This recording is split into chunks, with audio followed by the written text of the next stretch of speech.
Thank you for joining us for Working Through the Word, a ministry of the Richmond Church of Christ. Let's join our pulpit minister, Mike Johnson, as he brings today's lesson. Think for just a minute. When was the last time that you said the phrase, "It made the hair on the back of my neck stand up"? Maybe it was when you were scared. Somebody jumped out and caught you off guard. Maybe when you heard something strange you had never heard before, and the hair stood up on the back of your neck. Or maybe something happened that you could not explain. It was just too weird.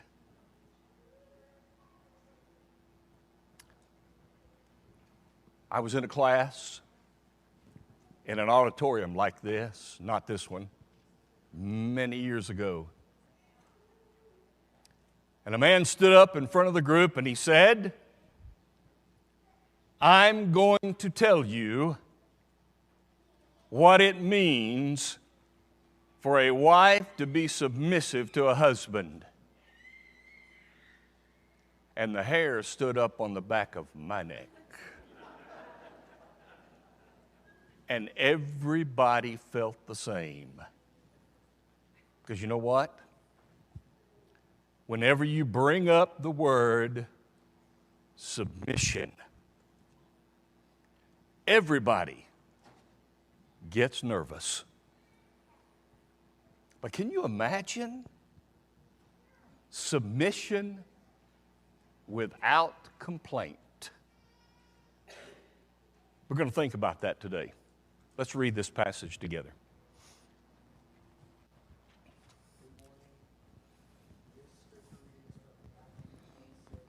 (36-42). Then Jesus came with them to a place called Gethsemane and said to the disciples, "Sit here while I go and pray over there." And he took with him Peter and the two sons of Zebedee, and he began to be sorrowful and deeply distressed. Then he said to them, "My soul is exceedingly sorrowful, even to death. Stay here and watch with me." He went a little farther and fell on his face and prayed, saying, "O my Father, if it is possible, let this cup pass from me. Nevertheless, not as I will, but as you will." Then he came to the disciples and found them sleeping, and said to Peter, "What, could you not watch with me 1 hour? Watch and pray, lest you enter into temptation. The spirit indeed is willing, but the flesh is weak." Again, a second time, he went away and prayed, saying, "O my Father, if this cup cannot pass from me unless I drink it, your will be done."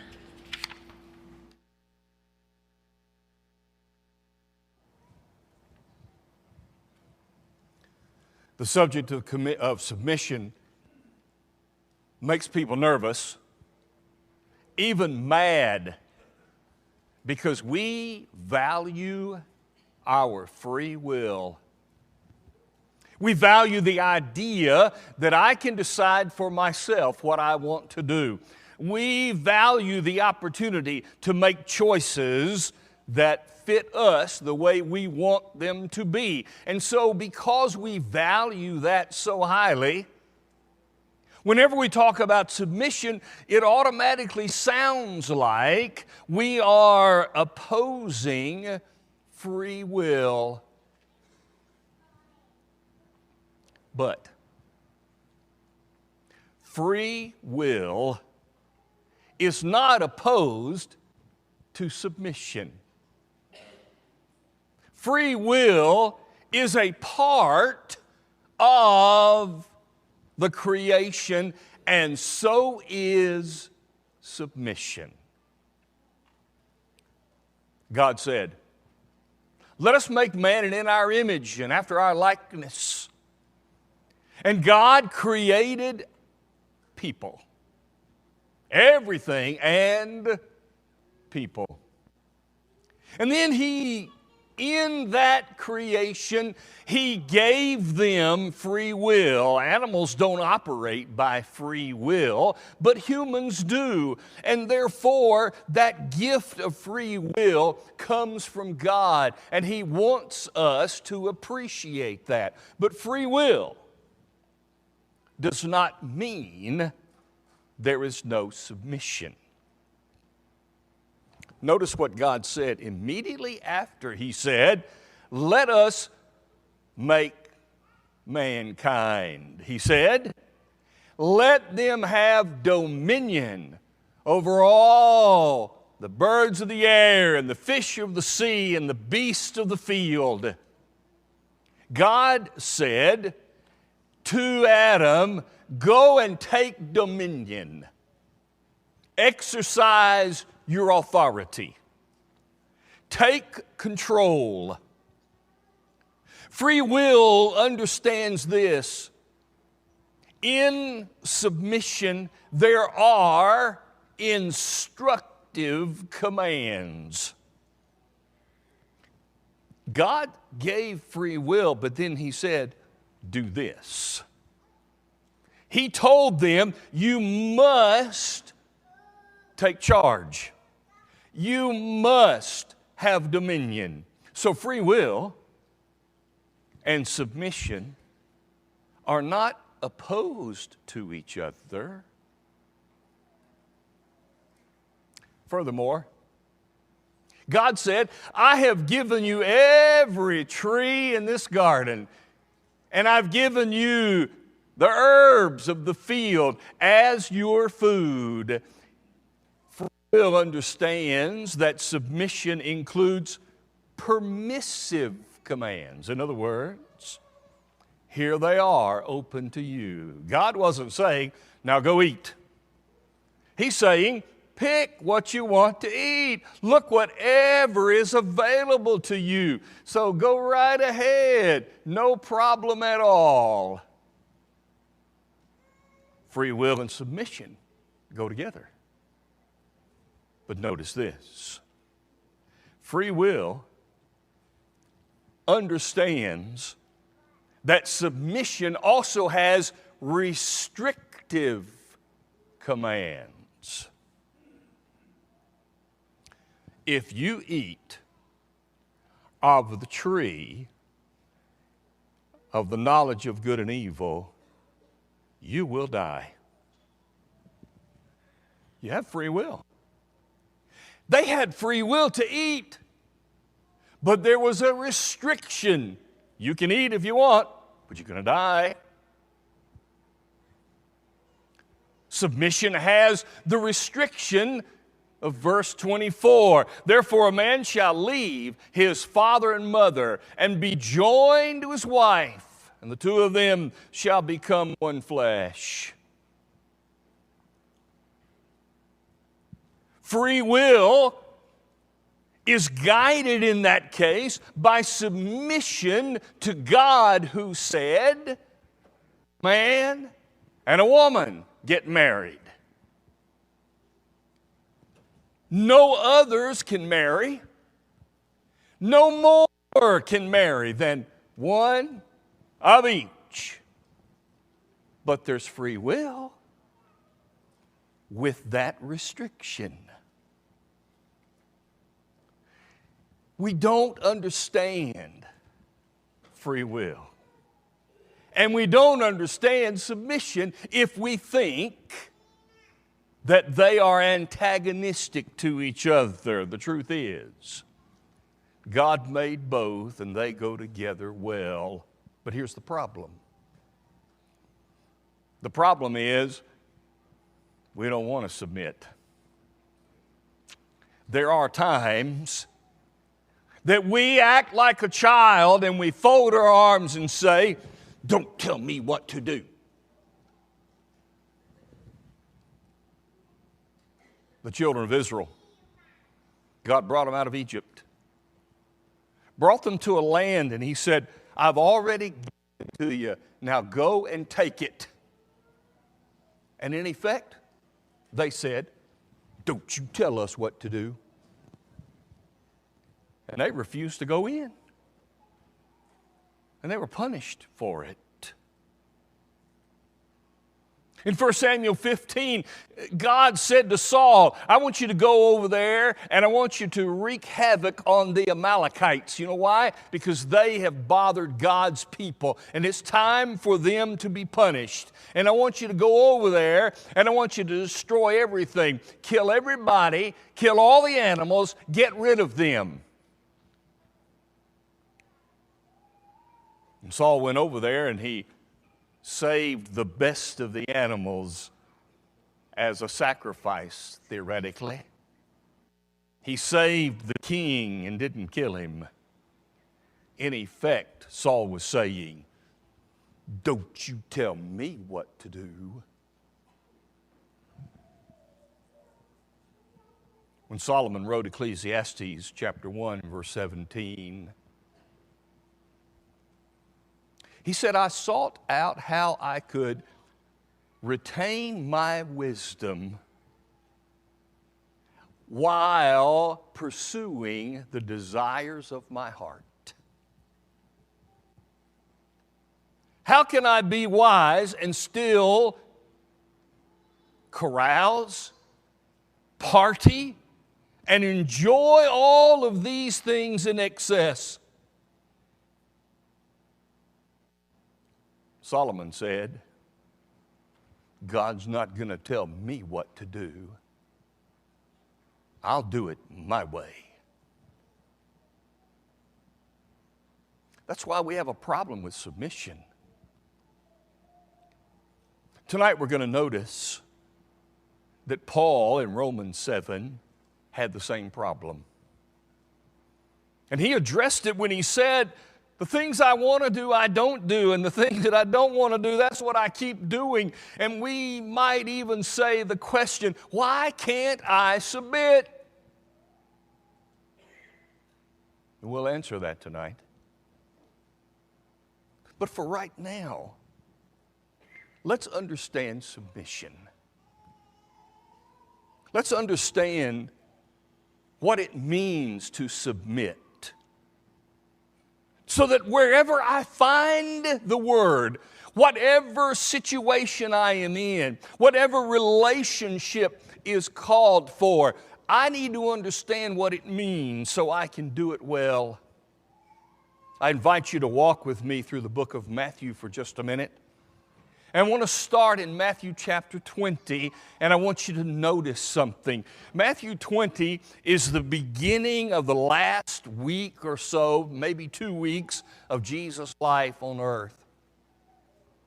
And I want you to notice how we see submission through what Jesus did. I want to begin in chapter 20, and I want to look at verse 17. Here we find that Jesus teaches us that free will understands I must submit to duty.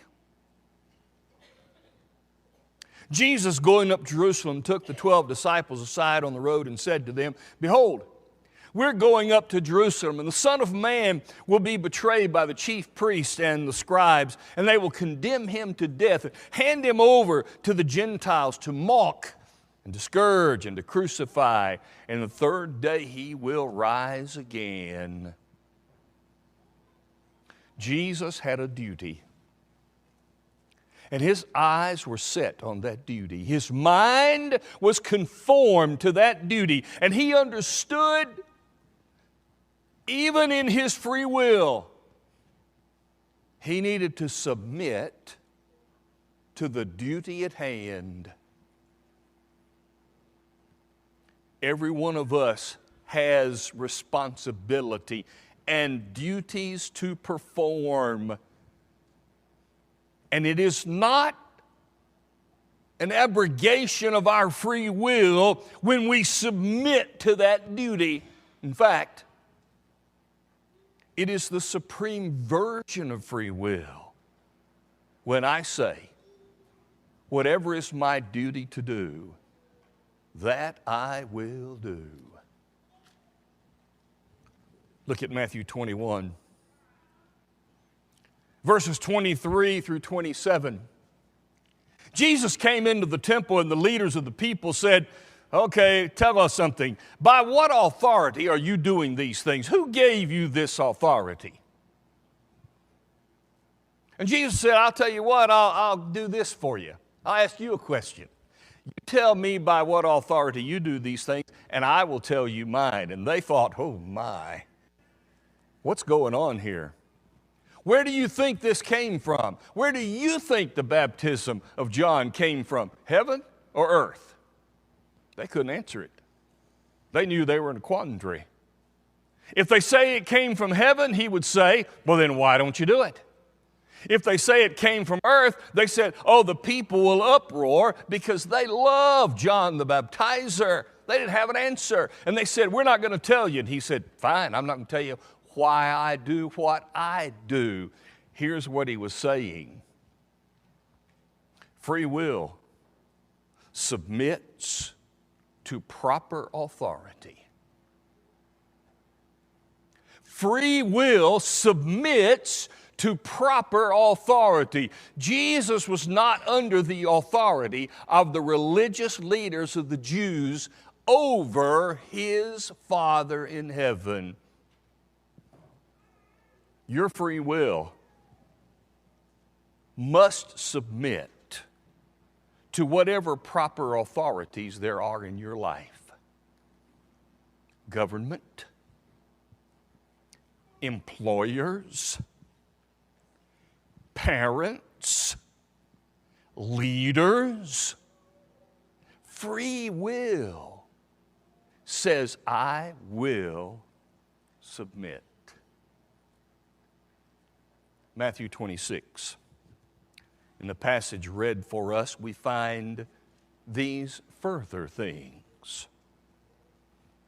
Free will understands that submission is not easy. When Jesus was in the garden, the Bible uses these terms, verse 37, he was deeply distressed. Verse 38, exceedingly sorrowful. Why? Because what he was about to submit to was not easy. We might be deluded into thinking that because he's the Son of God, oh, come on, quickly he could do this and it'd be over. He knew that he was going to rise again. Why is he so upset about physical pain? Well, if that's all it was, then I might have a question there too. But I believe he was sorrowful because of what he was going to experience that was not physical pain. You recall on the cross? When he said, my God,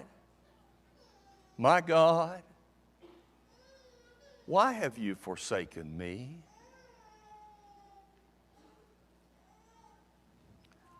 For the first time in eternity, Jesus was separated from his Father. And in my view, there was a remaining effect into eternity going forward.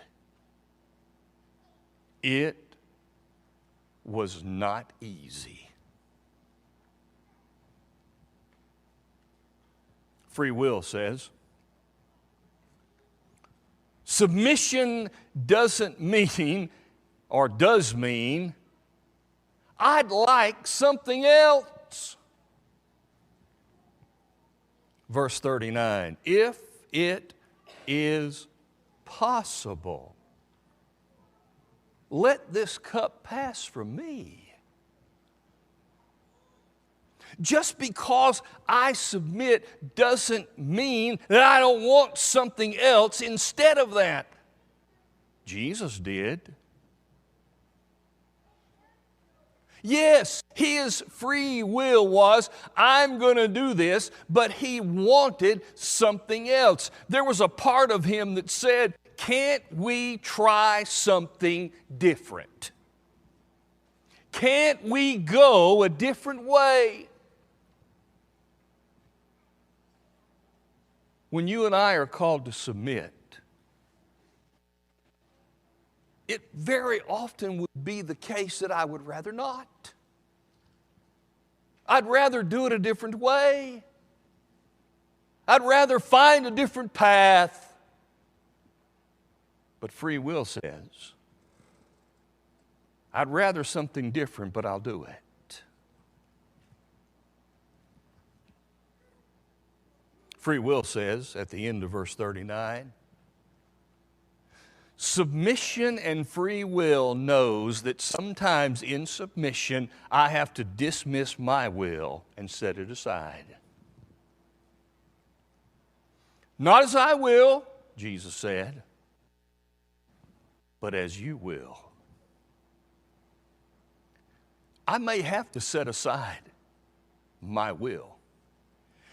But I have free will. Why do I have to set it aside? Because that's what free will and submission often calls us to do.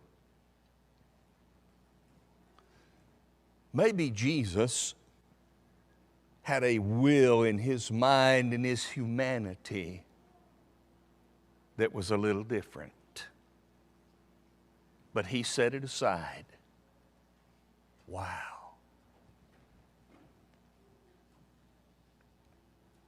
Free will, verse 41, understands that in submission the flesh is strong, but the spirit, or the flesh is weak, but the spirit is strong, though willing to do it. The flesh is weak. I know that. You know it. We understand that our free will is such that the flesh wants us just to let go and turn loose and do whatever the flesh says. I know deep inside of you, as it is in me, the Spirit is saying, oh, no, no, no, no. That's not best. And yet, it's hard to do. Because the flesh is weak. Free will understands that with submission, I don't have to like it. Oh, Father, verse 42, if this cup cannot pass away from me unless I drink it.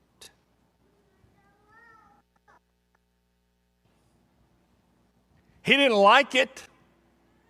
He didn't want it. But he did it. Oftentimes, submission says, I'll do it, but I don't like it. I asked my class this morning, high school class, I said, here you are sitting in class. You may be here because you were told to be. Or you can be here because you want to be. There are times that we don't like it. But if I'm there, at least that's better than not being there. If I do it, it's better than not doing it because I learn through submission. Jesus said, I don't like it. If it's possible. But free will, when understood properly, combined with submission, when understood properly, finally resolves itself to say, your will be done.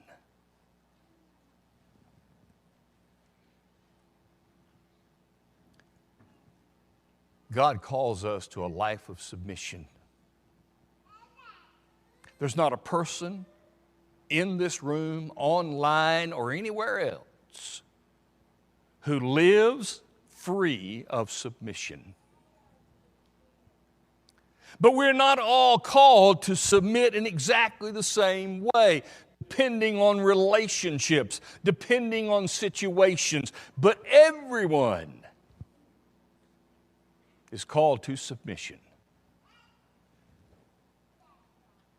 Now, Jesus, while admitting that he didn't like it, he wanted something different. It was not easy. I have this duty, and I'm going to do it. But he never complained. He never griped. He never bad-mouthed God. He just did what he knew he needed to do. The story is told of a boy who was working in the field in Palestine, and a Roman soldier came by and threw his backpack at him and said, "Carry this, boy," because that was the law at the time that a Roman soldier could do. And he huffed and he puffed and he grabbed the bag and he walked for a mile and then threw it down, and he complained all the way back. What kind of day do you think he had? The next boy in another field. "Boy, carry my pack." "Okay." And as he lifted the pack, he said to the soldier, "Where have you been?" "I've never left my home." "Well, I've just been all over the place." "Well, tell me about some places. What's it like out there?" And the soldier said, "Well, I can tell you these things, but we've made it to a mile. Now hand me my pack." No. "Tell me about some of the great battles you've been in." And they went into the second mile, and he's telling him the great battles. And he said, "We've gone 2 miles, that's enough." No. "Tell me about some of the great people you've met." And finally, feeling guilty the 3rd mile, the soldier grabbed the pack and said, "That's enough." What kind of day do you think that boy had? Imagine. Submission without complaint. What kind of day will that make you have? What a great thought. Your will be done. If you're ready to let God have his way with you, if you're ready to submit to him, obeying Jesus, to be immersed, to be washed by his blood for the salvation of your soul and the forgiveness of sins, what a day you could have today. Or if you need our help to conquer why you don't want to submit, let us help you. What a day you could have while we stand and sing together. We hope that you enjoyed today's broadcast, brought to you by the Richmond Church of Christ. We are located at 1500 Lancaster Road in Richmond, Kentucky. We meet at 9 a.m. each Sunday morning for Bible class, followed by our morning worship service held at 10 a.m. Our Sunday evening service is held at 6 p.m. Our midweek Bible study is held on Wednesday at 7 p.m. We have Bible classes available for all ages on Sunday mornings and Wednesday evenings. If you are in the area, we would love to have you as our honored guest. If you're looking for a home church, we would love to make you part of our family here in Richmond. We hope this has been a blessing to you and pray that you have been strengthened and encouraged. Have a blessed day.